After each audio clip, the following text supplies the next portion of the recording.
Альхамдулиллах, вассалату вассаляму аля расулиллах, ва ба'д. Сообщается, что Абу Дарда, радийаллаху анху, сказал: посланник Аллаха, саллиллаху алейхи вассалям, сказал: «Аля ухбирукум би афдала мин дараджати ссиями вассаляти вассадака». Не сообщить ли вам о том, что высшей степенью, нежели пост, молитва и милостыня? Они сказали: конечно. На что он сказал: «Саляху датиль байни, фа инна фасада датиль байни хияль халика». Примирение между сторонами, так как воистину разлад их отношений – это сбривание.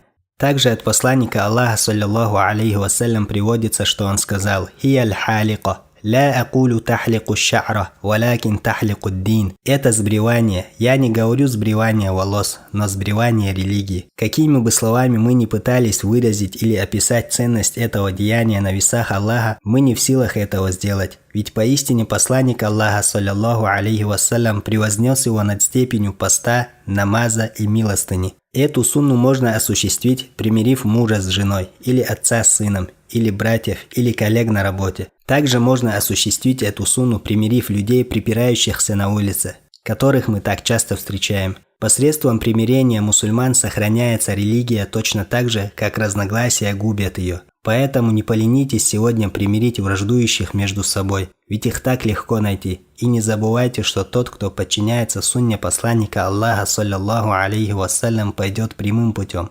Ибо Аллах, субханаху ва та'аля, говорит: «Ва ин тути'уху тахтаду». Если вы подчинитесь ему, то последуете прямым путем. Ва саллиллаху вассаляма аля набийна Мухаммад ва аля алихи ва сахбихи аджмаин.